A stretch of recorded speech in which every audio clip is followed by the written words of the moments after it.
Donc, ici, ça va être une petite capsule sur la méthode de Lagrange qui nous permet de trouver les équations pour trouver les équations dynamiques de mécanismes ou typiquement de systèmes robotiques. Donc, la méthode de Lagrange, c'est pour déterminer les équations dynamiques, typiquement de mécanismes. Donc, par exemple, des corps rigides reliés par des joints linéaires ou rotatifs. Donc, pour tout ce qui est robot manipulateur, c'est souvent la méthode qui est la plus pratique pour trouver les équations de la dynamique. Donc, c'est une méthode qui est énergétique, une approche énergétique, qui a l'avantage de... C'est pas nécessaire de faire des DCL pour trouver nos équations. Et qu'on n'a pas besoin de traiter les forces internes qui font pas de travail dans le système. Donc, typiquement, mettons que j'ai un système robotique comme ça. Ben, action-réaction, ce joint-là, il crée une force ici qui est action-réaction sur chacun du joint. Mais avec cette méthode-là, le gros avantage versus faire des DCL sur chacun des parties du robot, c'est qu'on n'a pas besoin de les considérer directement. Avec l'approche énergétique, ça simplifie les équations d'emblée sans avoir besoin d'annuler des forces internes comme ça. Donc, la méthode de Lagrange, c'est comme une recette de cuisine qui est basée sur trouver l'énergie cinétique et potentielle d'un système. Mais, en fait, la première étape, l'étape 1, c'est de déterminer les coordonnées généralisées.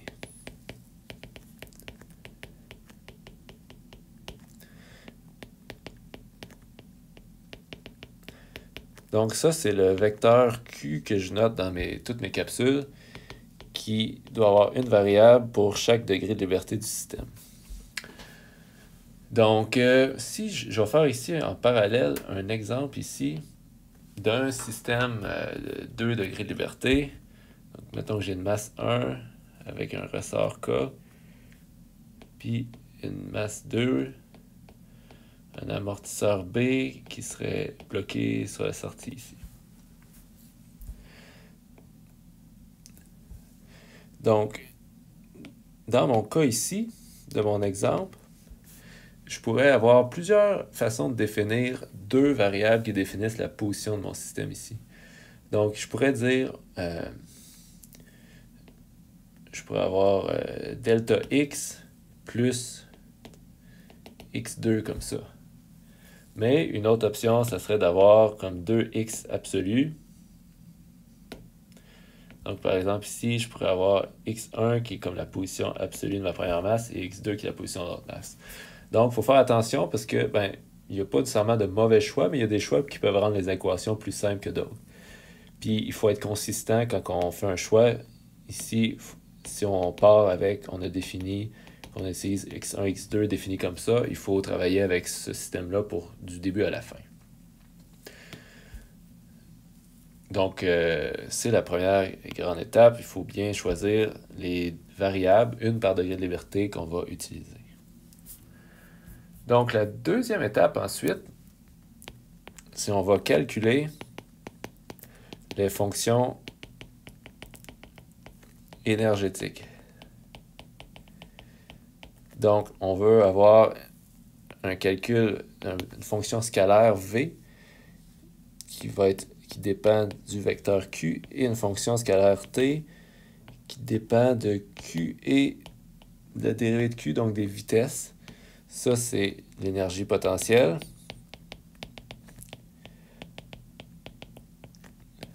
Et ça, c'est l'énergie cinétique. Puis aussi, un raccourci qu'on appelle le Lagrangien qu'on va utiliser qui est définie comme l'énergie cinétique moins l'énergie potentielle, comme ça. Ça, c'est le Lagrangien du système. Donc, dans le cas de mon système ici,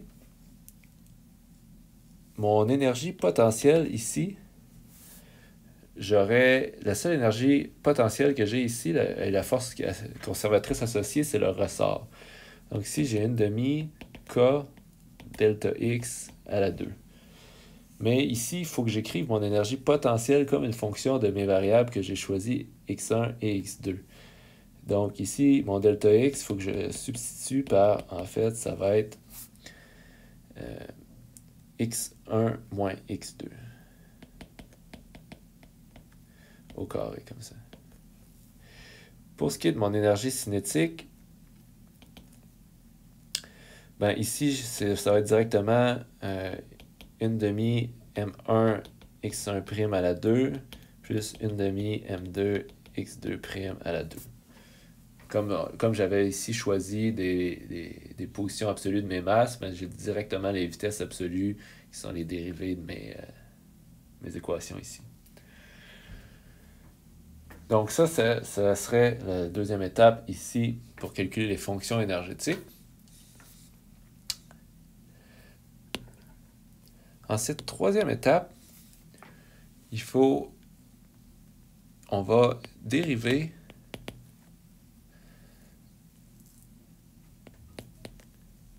les fonctions énergétiques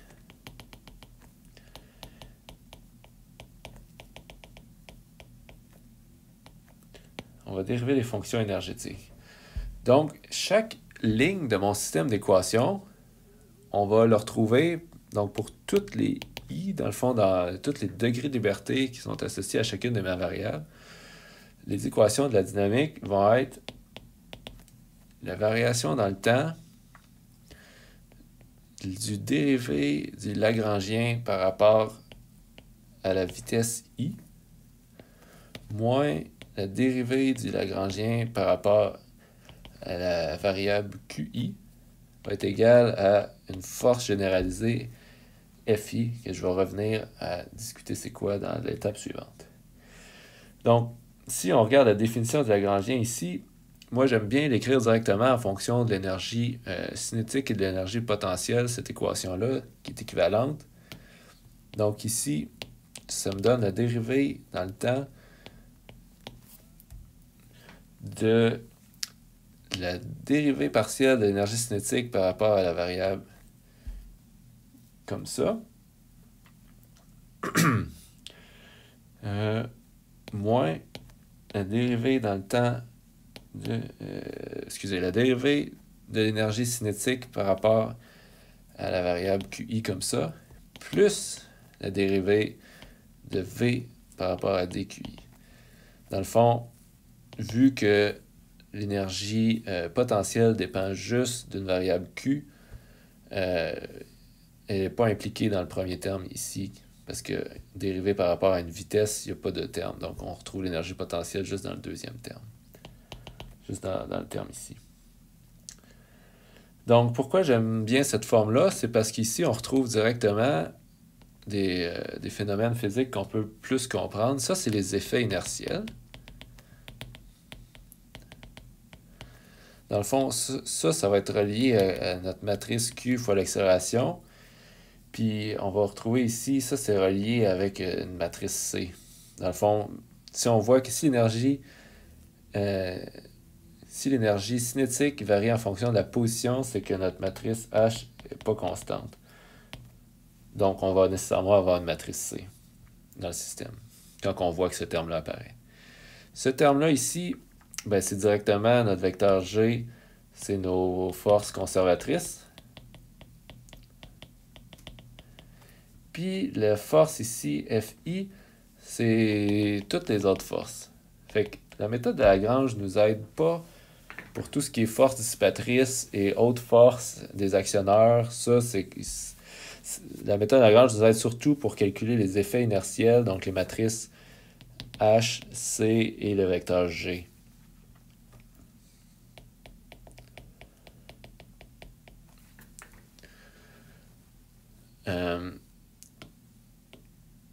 Donc, si on fait le petit exemple ici, on va laisser les forces FI libres pour le moment, puis on va en faire la prochaine étape pour voir qu'est-ce qu'il y en est. Donc, premièrement, je vais déterminer, il faut que ici, je vais faire ça en 2 étapes. Étape 1, ça va être excusez.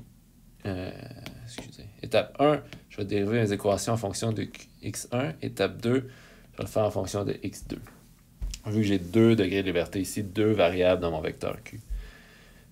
Donc ici, qu'est-ce que je vais avoir besoin? Je vais avoir besoin de dériver de l'énergie cinétique par rapport à dx1'. Donc ici, si je regarde, c'est le terme ici qui est important. Ça va me donner tout simplement m1x1 point. Ensuite, comme on voit dans l'équation, il faut que je dérive ça dans le temps. Donc, ça fait ici, vu que ma masse est constante, on trouve un terme d'accélération.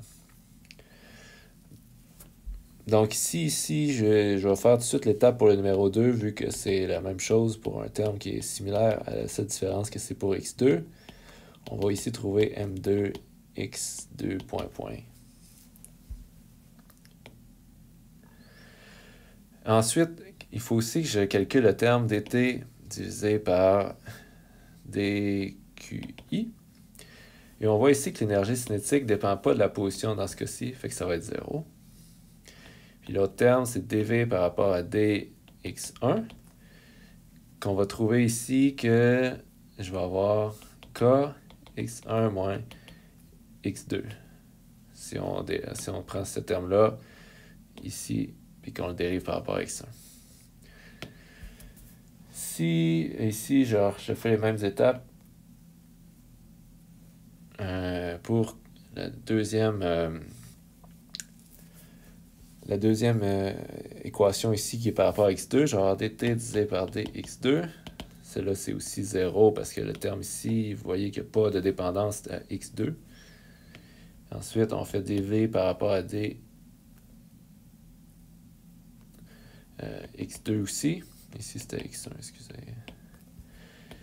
Celle-là, ça va me donner aussi kx moins x2, mais avec un moins ici, vu qu'il y a un signe moins par rapport à x2 ici dans l'équation. Donc, dans le fond, si on assemble ces équations-là, ma première équation, ça va me donner m1 x1' moins 0 plus k x1 moins x2 égale F1 qui est la force généralisée que je n'ai pas encore trouvée.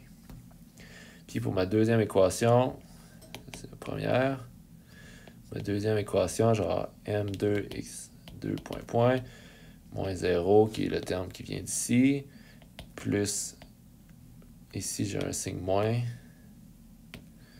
kx1 moins x2 qui est le terme qui vient d'ici, égale F2 qui est une force généralisée qui va être ma prochaine étape de déterminer.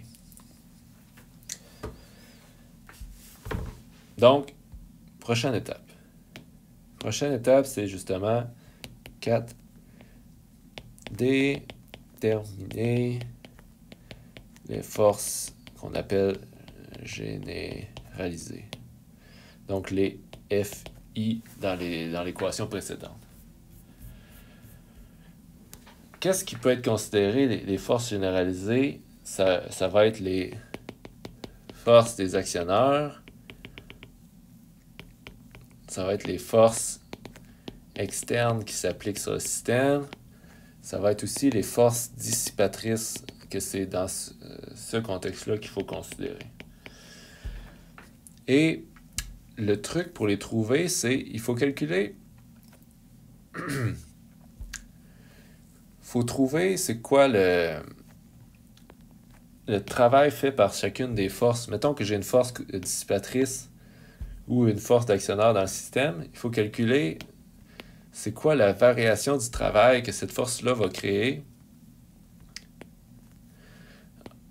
en fonction de si je fais des petits déplacements pour chacun de mon système. Donc, je vais faire un exemple pour montrer ce que ça veut dire.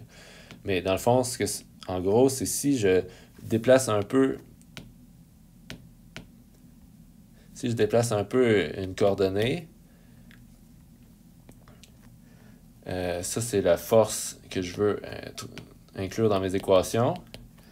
Il faut voir c'est quoi le travail qui est créé sur le système par rapport à ça. Donc, si on trouve ces équations-là, on peut retrouver les forces généralisées en prenant une dérivée partielle, donc de FI va être égal à la dérivée du travail par rapport à dQi, comme ça. Donc, ça, c'est un aspect qui est un peu plus dur à saisir, donc on va tout de suite faire un exemple.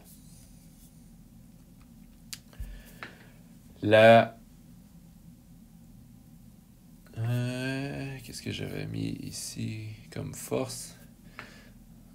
Ouais, pour faire un exemple plus complet, je vais ici rajouter des forces dans mon système. Supposons que j'ai un actionnaire ici qui applique une force F1. Et supposons que j'ai un actionnaire ici qui applique une force F2. Mettons que j'ai un cylindre externe ici qui pousse sur ma masse 1, ça serait F1. Puis mettons que j'ai un cylindre relatif entre les deux masses qui applique une force F2 comme ça. Puis l'autre force qu'il faut considérer, c'est la force de mon ressort ici, que je vais dire, je vais l'appeler FB, qui est égal à l'amplitude de FB, c'est B fois la vitesse de X2, comme ça. Donc, je vais récupérer ce diagramme-là, puis on va faire le calcul des forces généralisées ici dans cette situation-là.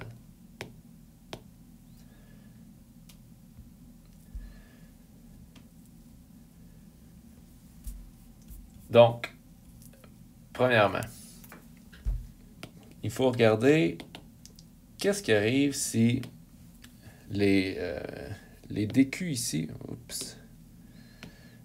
les DQ ici, qu'est-ce que ça représente? C'est la façon qu'il faut voir, c'est si je déplace un petit peu ma masse 1, donc je fais un dx1 dans ce cas-ci, c'est quoi le travail qui est fait par les forces ici? Donc si je fais ça ici, je vois que le travail qui va être fait ici, ça va être F1 fois dx1, parce que cette force-là fois la distance parcourue ici.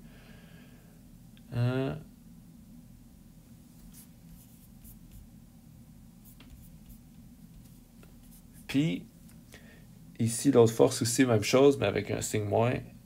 F2 dx1, la force F2 va aussi faire un travail si j'ai un petit déplacement en dx1. Puis, à l'inverse, à l'opposé, si c'est ma masse M2 qui se déplace un petit peu, si M2 se déplace un peu, F1 ne va pas participer au travail qui est fait ici.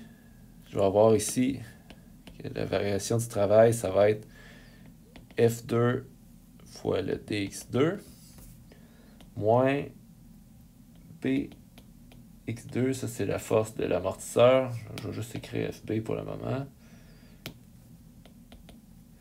Fois dx2 comme ça.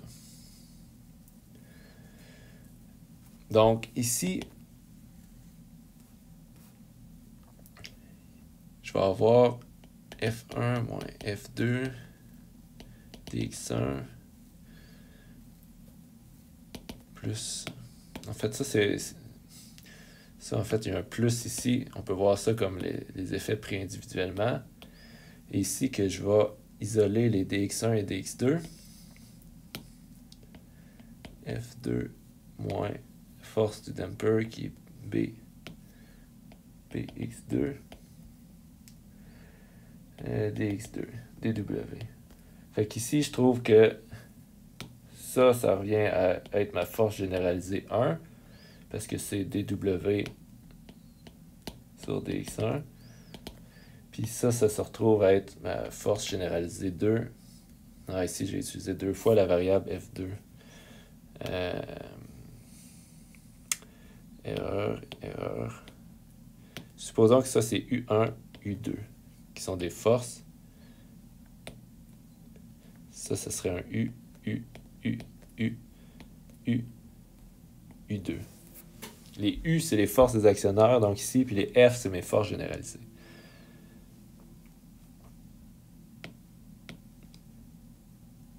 Donc ça, c'est TW sur DX2 comme ça. Fait que si on rassemble mes équations ici que j'avais un peu en haut, je vais avoir une équation qui est M1 X1 point plus K X1 moins X2 est égal à F1. J'ai ici U1 moins U2.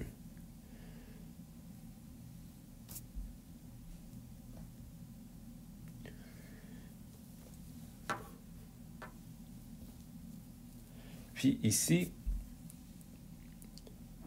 si j'ai M2 X2 point plus moins, ici c'est un moins K X1 moins X2, puis mon F2, je peux le substituer par U2 moins B X2 prime.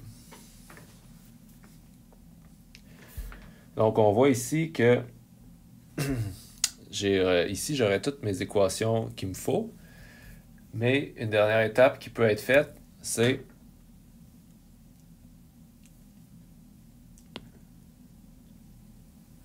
comme ça ici.